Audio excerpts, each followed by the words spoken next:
आता आपल्याला मित्रहो राष्ट्रीय शैक्षणिक धोरण 2020 या संदर्भामध्ये जे माहिती करून घ्यायचं आहे, त्याच्यामध्ये 2020 चं जे शैक्षणिक धोरण आहे हे तिसरं आपल्या राष्ट्राचं धोरण आहे.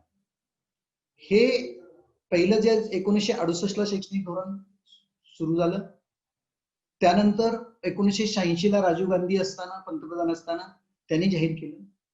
त्यानंतर मात्र पुढे हे 34 वर्षानंतर हे धोरण जाहीर झालं. आता या धोरणाची पार्श्वभूमी सांगण्यापूर्वी हे धोरण किती प्रकरणांनी काय ते सांगून मग आपण त्याच्या थोडंसं पार्श्वभूमीकडे जाऊया. याच्यामध्ये आपले केस कस्तुरीनंदन माजी संचालक इस्रो हे त्याचे अध्यक्ष होते. त्यांच्या समवेत असणारे 8 सदस्य, त्याच्यामध्ये महाराष्ट्रामधून वसुधा कामत मॅडम होत्या, माजी कुलगुरू त्या एसएनडीटी महाविद्यालयाच्या.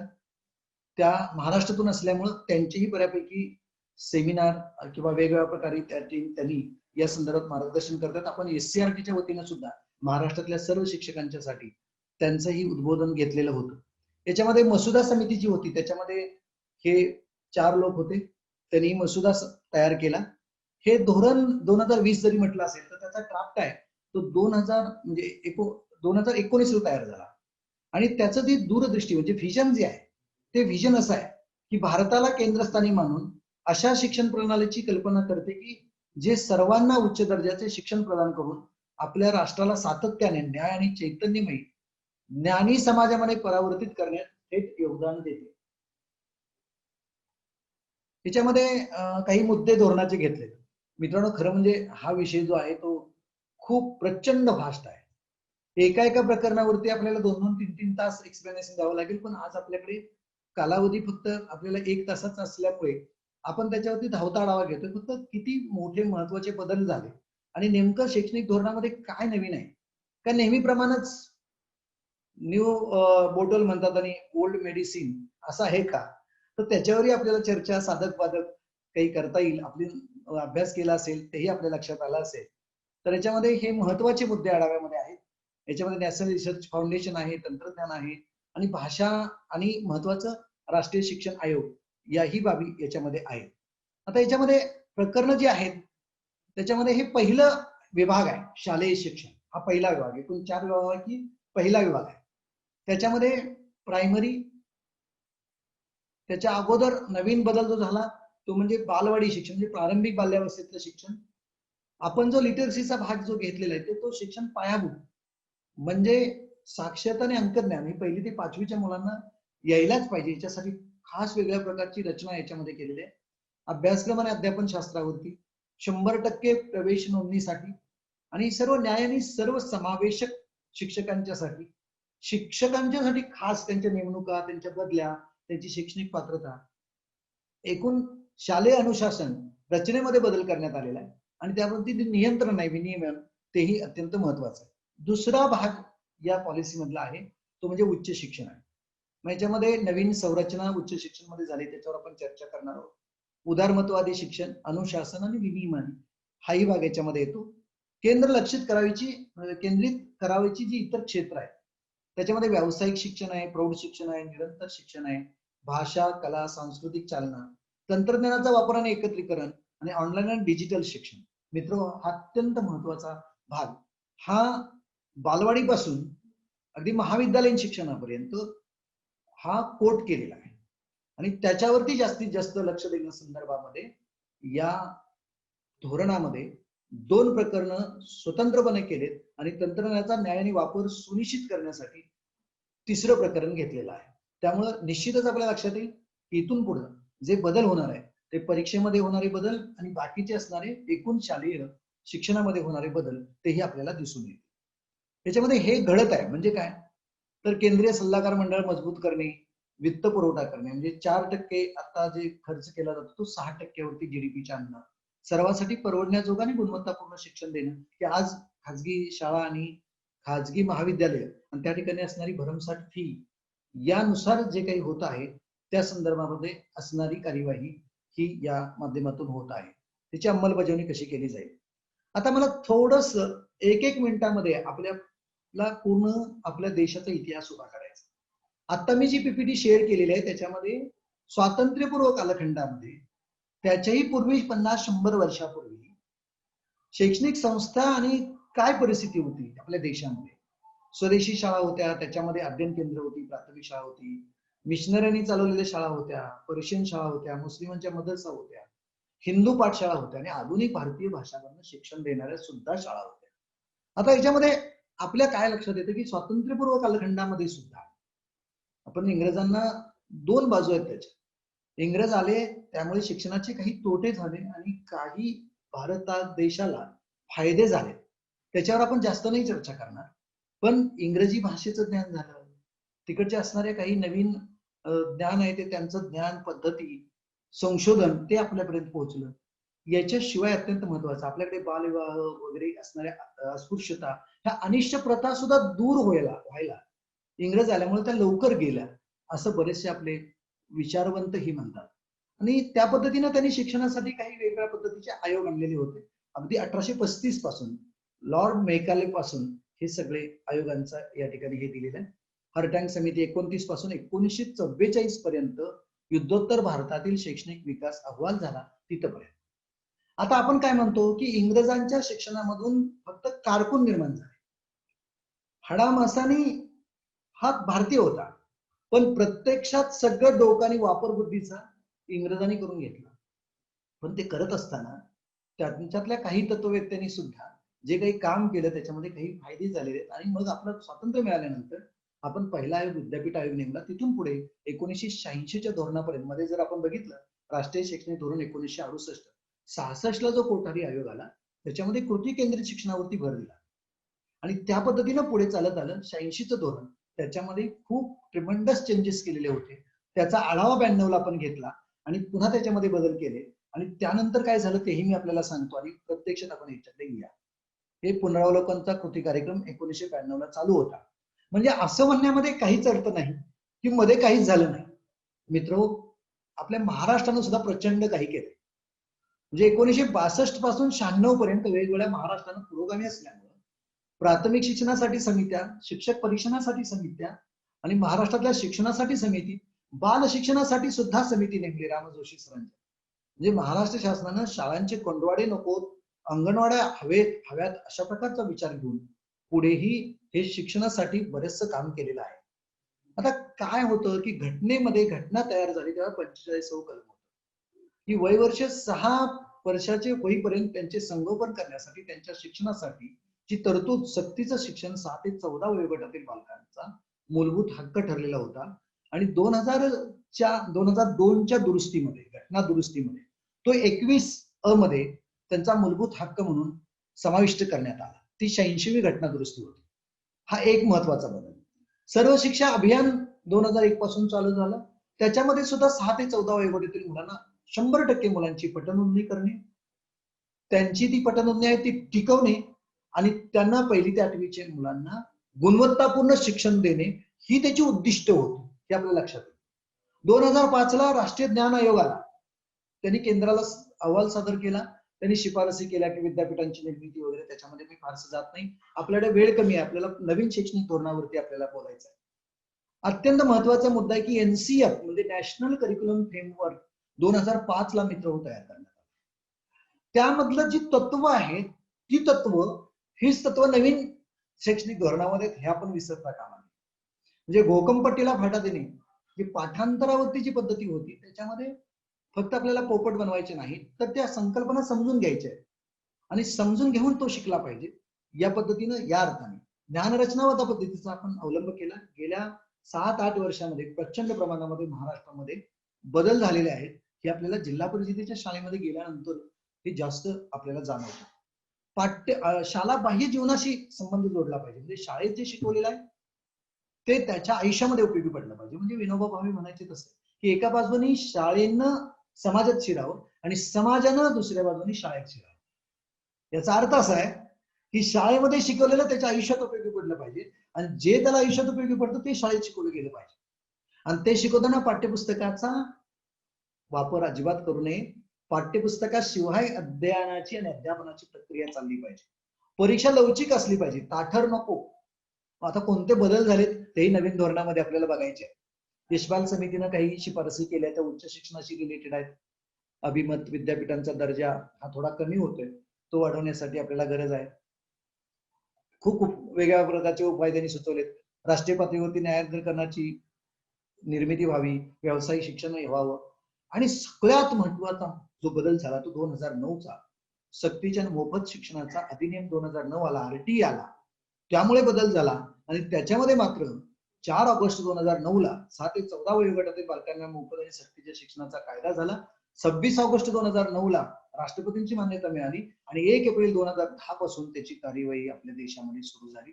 त्याची काही वैशिष्ट्ये वेगळी वेगळी आहेत की मूलभूत हक्क झाला, 25% गरीब मुलांच्यासाठी आरक्षण आलं, बोर्डाची परीक्षा सक्तीची 1ली ते 8वी पर्यंत करता येणार नाही, मान्यता नसलेल्या शाळा आपल्याला चालवता येणार नाही, डोनेशन कॅपिटेशन फी किंवा मुलाखत मुलांची घेण्यास मज्जाव करण्यात आला, आणि 2007 आणि राज्य आयोगाच्या समन्वय अंमलबजावणी करण्यात आली. आणि 135 देशापैकी आपला देश मूलभूत हक्कामध्ये शिक्षणाला रूपांतरित करणारा, त्यांच्यासाठी कायदा करणारा एक देश बनला. आता मित्रांनो, मला हे सांगायचं आहे की हे जे मी का दिलं असेल, चारित्र्यविना शिक्षण, तत्वाविना राजकारण, श्रमाविना संपत्ती, मानवतेविना विज्ञान, त्यागाविना पूजा, नीतीविना व्यापार आणि सत्सद विवेक बुद्धी विना विकास, हे आपल्या पारतंत्र्याच्या काळामध्ये किंबहुना पुढे सुद्धा समाजामध्ये काही महात्मा गांधींनी सांगितलेले सप्तदोष राहिले. आपली शिक्षण पद्धती कशासाठी आहे, तर आपल्याला या सगळ्या गोष्टी बाजूला सारून आपल्या समाजाला उन्नत करायचा आहे. व्यक्तीचा विकास म्हणजे समाजाचा विकास, समाजाचा विकास म्हणजे राष्ट्राचा विकास, यासाठी या नवीन धोरणाचं हे बेस आहे. डॉक्टर रघुनाथ माशेलकर सरनी 21व्या शतकामध्ये अत्यंत महत्वाचं पंचशील सांगितलेलं होतं. म्हणजे ज्ञान केंद्रित समाज, knowledge centred society, child centred education, women centred family, human centred science आणि इनोव्हेशन सेंटर्ड इंडिया. आपल्याला 2020च्या धोरणामधून हेच साध्य करायचं आहे आणि आपलं गोल असणार आहे. त्यासाठी नवीन धोरणामध्ये काही बदल करण्यात आले, तेही आपल्याला माहिती असायला पाहिजे. आता मूलभूत तत्व बऱ्यापैकी 22-23 मूलभूत तत्व आहेत. त्याच्याकडे आपल्याला वेळ राहिला तर आपण परत येऊ. मला वाटतं ही जर मूलभूत तत्व जर बघितली तर बालकांच्या क्षमता ओळखणं आणि त्याला चालना देणं, पायाभूत साक्षरता आणि अंकज्ञान याला प्राधान्य देणं, म्हणजे 7वी पर्यंत जरी विद्यार्थी गेला, 5वी पर्यंत गेला तर त्याला लिहायला वाचायला येत नाही, संख्याज्ञान म्हणजे बेरीज, वजाबाकी, गुणाकार, भागाकार या बेसिक क्रिया त्यांना येत नाहीत. मग या बेसिक क्रिया आल्या पाहिजे, त्याच्यासाठी जास्त फोकस एरिया म्हणून त्याच्याकडे पाहिलं जाणार आहे. आणि त्याच्याकडे मूलभूत कौशल्य या भाषा आणि गणिताची आली पाहिजे. त्याच्यामध्ये लवचिकता ही अत्यंत महत्वाची आहे. त्यामुळे शिकण्याचे मार्ग आहेत, ते मार्ग त्याच्या कौशल्यानुसार आहेत. ते कसे आहेत मी तो पुढच्या सेक्शन मध्ये मी सांगतोय. वेगळेपण काही याच्यामध्ये नाही, पण कला आणि अभ्यास म्हणजे वेगळेपण म्हणजे स्पेशालिटी ठेवलेली नाही, त्यांनी बंद करून टाकलेली आहे. ती कशी काय, त्याची सूक्ष्म जे भाग आहेत ते आपण पुढच्या भागामध्ये चर्चा करणार आहोत. ज्ञानातील एकता आणि अखंडता एकत्र राहण्यासाठी बहुविषयक विज्ञान, सामाजिक शास्त्र, कला, मानसशास्त्र हे बहुविषय आणि समग्र शिक्षण विकास याचा समन्वय साधण्याचा प्रयत्न केलेला आहे. पाठांतर आणि परीक्षार्थी शिकण्यापेक्षा संकल्पनावरती, मगाशी जसं मी सांगितलं, ते सर्व याच्यामध्ये आलेलं आहे. म्हणून मी मुद्दा मित्रांनो सांगितलं की या सगळ्या बाबी 34 वर्षामध्ये जे सगळे बदल केले, जे आपल्या राष्ट्राला गरजेचे होते, त्यासाठी हे याच्यामध्ये बदल केलेले आहेत. जे एपीजे अब्दुल कलाम म्हणायचे 2020 मध्ये जगामध्ये सामर्थ्यशाली भारत असेल आणि पॉवरफुल इंडिया असेल आणि पहिल्या 3 अर्थव्यवस्थेमध्ये भारताची अर्थव्यवस्था असेल, याच्यासाठी काय बदल करावे लागतील, ते सगळे बदल याच्यामध्ये आहेत. चिकित्सक आणि क्रिटिकल थिंकिंग आणि लॉजिकल डिसिजन थिंकिंग हेही महत्वाचं आहे आणि त्यामुळे त्याचाही याच्यामध्ये समावेश करण्यात आला. बहुभाषिकता, अध्ययन अध्यापन, नैतिकता, मानवी मूल्ये, संविधानात मूल्ये, याचाही जीवन कौशल्य याच्या बरोबर या सगळ्या बाबींचा समावेश त्याच्यामध्ये करण्यात आला. आता एक दुसरी महत्वाची भाग आहे की मूल्यमापनामध्ये सीसीई म्हणजे कंटिन्युअस कॉम्प्रिहेन्सिव्ह इव्हॅल्युएशन, सातत्यपूर्ण सर्वंकष मूल्यमापन, म्हणजे फक्त लेखी परीक्षेवरती तोंडी परीक्षेवरती न करता त्यांची 8 साधनं आहेत. त्या 8 साधनाच्या मदतीनं आपण 2010 पासून मूल्यमापन प्रक्रिया राबवतोय. पण याच्याकडे बघण्याचा विद्यार्थी, पालक, शिक्षक यांचा दृष्टिकोन बदलावा आणि तो कशा पद्धतीने बदलावा म्हणून लवचिकता परीक्षेमध्ये आली पाहिजे हा हेतू ठेवलेला आहे. आणि त्यामुळे यथाशक्ती व्यापक तंत्रज्ञानाचा वापर करून आपल्याला अध्ययन कार्यामध्ये भाषा संबंधी येणारे अडथळे हेही दूर करायचे आहेत आणि शिकणं सुलभ करायचं आहे बालकांचं, यासाठी हा प्रयत्न आहे. सर्व पाठ्यक्रम, अध्यापनशास्त्र आणि इतर असणाऱ्या धोरणामध्ये बदल केलेले आहेत. शैक्षणिक निर्णयाच्या तत्वामधली ही तत्व आहे. याच्यामध्ये शिक्षण प्रणालीमध्ये भरभराट करायची आहे. उद्दिष्ट साध्य करण्यासाठी आपण सक्षम आहोत. ते विद्यार्थी शिक्षण प्रणालीमध्ये सफल होतील यासाठी प्रयत्न होतोय. शालेय शिक्षण ते उच्च शिक्षणापर्यंत सर्व अभ्यासक्रमामध्ये आपण ताळमेळ ठेवतोय, म्हणजे समन्वय साधतोय. तो समन्वय राहील. कारण काय होतं, पूर्वी प्रायमरीसाठी वेगळं अभ्यासक्रम बदलला जायचा, माध्यमिकसाठी वेगळा, उच्च माध्यमिकसाठी वेगळा आणि महाविद्यालय म्हणजे विद्यापीठीय अभ्यासक्रम वेगवेगळ्या पद्धतीचा असायचा. आता मात्र तसं होणार नाही. त्याच्यामध्ये लिंकेज असेल आणि त्या पद्धतीनं तो केला जाईल. आता याच्यामध्ये सगळ्यात महत्वाचं काय आहे की त्याच्यामध्ये एकदम हलकी परंतु घट्ट म्हणजे थोडासा बदल आपल्याला करायचा आहे, पण तो करत असताना मात्र लवचिकता ठेवून करायचा आहे. आणि ती नियमित चौकट, स्वायत्त सुशासन असेल, सशक्तीकरण असेल, याच्या पद्धतीने आपल्याला करायचं आहे. याच्यामध्ये भारतातील मूळ आणि गौरव अभिमान असणारी काही विद्यापीठ आहेत, त्याचाही समावेश याच्यामध्ये केलाय, तेही मी पुढे तुम्हाला सांगेन. गुणवत्तापूर्ण शिक्षणापर्यंतचा प्रवेश जो आहे तो प्रवेश बालकांचा मूलभूत हक्क मानला जाणं आवश्यक आहे. आणि म्हणून जी दोलायमान परिस्थिती आहे ती दूर करण्याचं काम या पॉलिसीमध्ये करण्यात आलेलं आहे. आता मी थोडस या पीपीटीकडे आपण बघितलं तर बेसिक काय फरक झाला ते सांगतो. आरटी नुसार 6 ते 14 वयोगटातील मुलांना मोफत आणि सक्तीचं शिक्षण होतं. आरटी मध्ये थोडस 1 ते 6 म्हणजे 0 ते 6 वयोगटातल्या मुलांची काळजी घेतली पाहिजे एवढा उल्लेख होता. पण या धोरणामध्ये 3 ते 6 वयोगटातलं म्हणजे 3 ते 5 म्हणा, 3, 4 आणि 5 वर्ष पूर्ण झालेली असतील. म्हणजे थोडक्यात काय होतं की आपण जर बघितलं तर त्याचं स्ट्रक्चर बघा, खालून बघितलं तर आपल्या असं लक्षात येईल. 3 वर्ष पूर्ण झाली की तो मुलगा नर्सरीला जात होता किंवा बालवाडीमध्ये जायचा, प्री प्रायमरीला. त्याच्यामध्ये काय होतं की याच्यामध्ये पहिली गोष्ट अशी होती की नर्सरी, लोअर केजी म्हणजे ज्युनियर केजी आणि हायर केजी म्हणजे सिनियर केजी, ही 3 वर्ष होती त्यांची. 3 वर्ष पूर्ण झाला की नर्सरी, 4 पूर्ण झाला की LKG, 5 पूर्ण झाला की HKG म्हणजे हायर केजी. ओके. आता याच्यामध्ये याचा समावेश एक वेळा याला जबाबदार शासन नव्हतं. आता मात्र त्यांनी जबाबदारी घेतली. म्हणजे काय केलं त्यांनी, 1ली ते 5वीचा नवीन शैक्षणिक धोरण 1986 मध्ये जो टप्पा होता, तो टप्पा आता 1ली 2री खालच्या टप्प्याला जोडला असं म्हणा, किंवा खालचे 3 आहेत नर्सरी ते त्याचा 5चा एक टप्पा केला. म्हणजे 3 वर्ष पायाभूत शिक्षण आणि 1ली 2री म्हणजे असं एकूण 5 वर्षाचं म्हणजे वर्ग आत्ताचा सध्याचा वर्ग 2, हा वर्ग 2 जो आहे हा वर्ग 2 म्हणजे 5 वर्ग झाला. त्याला 5 वर्ग म्हणतील असं नाही, पण प्राथमिक मधला पहिला टप्पा तो प्रायमरी मधला तो 3 वर्षाचा. दुसरी पहिली 2 वर्ग जे आहे ते पायाभूत मध्ये येते. पूर्व तयारी प्रिपरेटरी म्हणून एक सेक्शन केला. त्याच्यामध्ये 8 ते 11 वर्ष वयोगट म्हणजे कुठला, तर 3री ते 5वी हा एक टप्पा झाला. पूर्वी तो 1 ते 5 होता, आता 3 ते 5 केला, कारण पहिली 2री खालच्या टप्प्याला जोडली. नंतर पुढे 6 ते 8 असा टप्पा होता जुन्या याच्यामध्ये. आता 5 पासून पुढे 6 ते 8 टप्पा ठेवला, पण पुढे 9वी ते 12वी पर्यंत म्हणजे मध्य भाग हा 6 ते 8 चा आला. मिडल म्हणतात त्याला. आणि नवीन धोरणामध्ये उच्च माध्यमिक आणि माध्यमिक असे 2 भेद होते, ते काढून टाकले आणि 9वी 10वी 11वी 12वी याला माध्यमिक संबोधलं जाणार आहे. अत्यंत महत्वाचा बदल आहे. आणि यामुळे इम्पॅक्ट असा होणार आहे की आता 5वीचे वर्ग आहेत, हे 5वीचे वर्ग 86च्या धोरणामध्ये सुद्धा 5वीचे वर्ग 4थीला जोडा असं म्हटलेलं होतं. कारण प्राथमिक शिक्षणाचा पहिला टप्पा तो होता, उच्च प्राथमिक मध्ये 6वीचा वर्ग होता. पण ते शक्य झालं नाही, त्या अडचणी प्रशासकीय बऱ्याच आहेत. तर याच्यामध्ये आपल्या लक्षात आलं असेल, पूर्वीचा पॅटर्न 10+2 होता, आता हा पॅटर्न असा झाला, पहिली पर्यंतचे 3 अधिक 1ली 2री अधिक 2 अधिक 3 ते 5 अधिक 3 6 ते 8 अधिक 3 आणि अधिक 4 म्हणजे 12. म्हणजे 1 ते 12 पर्यंत या पद्धतीनं रचना झाली. म्हणजे पायाभूत, पूर्वतयारी, मिडल आणि सेकंडरी. याच्यामध्ये आता थोडंसं आपण कम्पॅरेटिव्हली जाऊया. एक पहिली गोष्ट अशी आहे की 86च्या धोरणामध्ये राजीव गांधी पंतप्रधान होते, आता नरेंद्र मोदी जे आहेत. धोरण समितीची स्थापना झाली, त्याचं नाव असं होतं की शैक्षणिक आव्हान धोरणात्मक यथार्थ दर्शन अहवाल. याचं नाव आहे न्यू राष्ट्रीय शैक्षणिक धोरण 19. आता त्याचं 20 मध्ये कन्व्हर्जन झालं. पूर्वी मसुदा होता, त्या मसुद्याचं आता 20 मध्ये त्यांनी जाहीर केल्यामुळे आणि स्वाक्षरी मंत्रिमंडळाने मान्यता दिल्यामुळे अजून बाकीची प्रोसिजर आपल्याला अजून व्हायची आहे. ते आपल्यापर्यंत सूचनाही मागवलेल्या होत्या, त्यानंतर आपल्याला माहिती होती. त्याचे जे सचिव होते ते शकिला टी शमसू म्हणून आहे, दिल्लीला त्या सचिव होत्या आणि महाराष्ट्रामधून मसुदा कामात होत्या.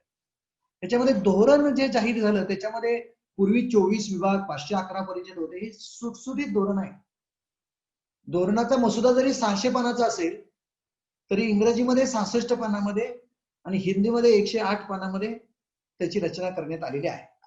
जर आपण बघितलं तर आपल्या हे सर्व लक्षात येईल की ह्या वेगवेगळ्या प्रकारच्या पॉलिसी आहेत, या त्यांच्या MHRDच्या याच्यावरती आपल्याला ड्राफ्ट मिळतील. कोठारी साहेबांच्या याच्यावरती 86च्या धोरणाचा जास्त प्रभाव होता.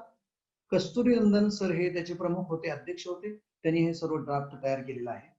याचं दस्तऐवज असं की मगाशी मी सांगितलेले 1992चा सिलेबस, 95चा क्षमताधिष्ठित, 2000चा अभ्यासक्रम, 2005चा NCF, यशपाल समिती, RT 2009, NCF 2005 याचा परिणाम स्वरूप 2020चं धोरण आहे.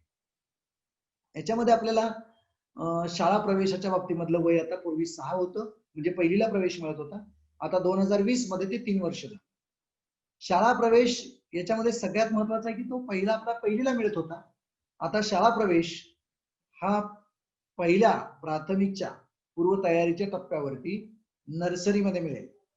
पहिला आकृतीबंध 12+3+2 होता.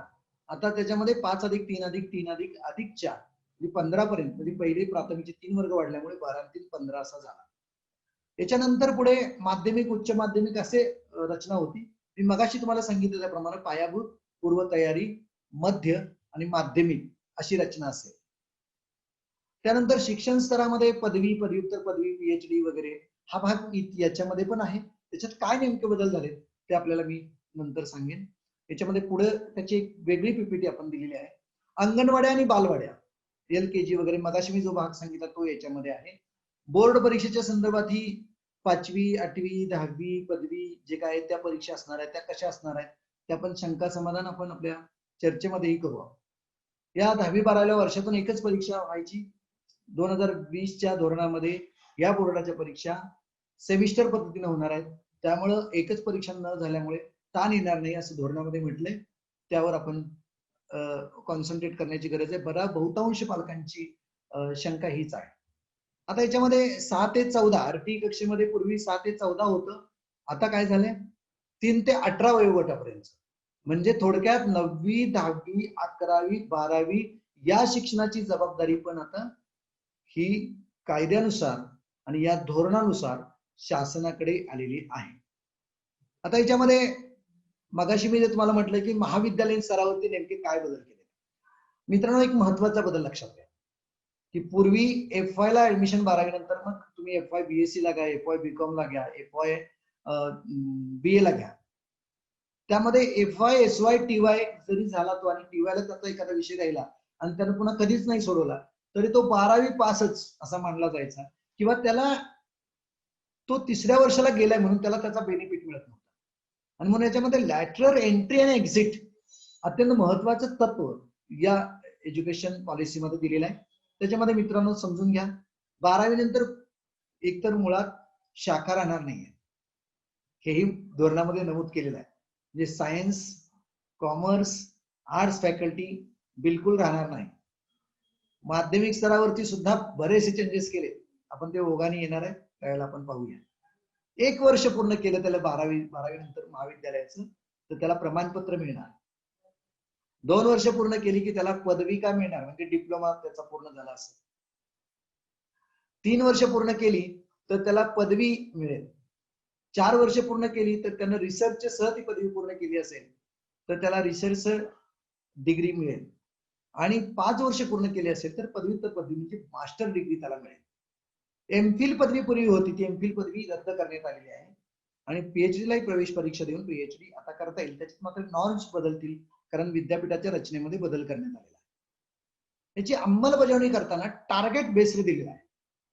म्हणजे पूर्वीच्या धोरणामध्ये अमुक साली त्याचा आढावा घेतला जाईल, पुनर्परीक्षण होईल, अशा प्रकारची रचना नव्हती. परंतु या धोरणामध्ये तो बदल करण्यात आलेला आहे. आणि स्वयं आणि दीक्षा हे शासनानं मगाशी मी तुम्हाला सांगितलं ते डेव्हलप केलेले ऍप आहेत.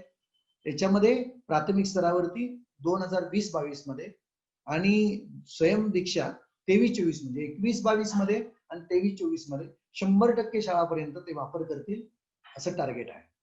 वय वर्ष 3 ते 6 वर्गातील मुलांना प्रारंभिक शिक्षण दिलं पाहिजे 2025 पर्यंत. ते खालचे 3 वर्ग आहेत ते जोडण्यासंदर्भातली कार्यवाही होईल.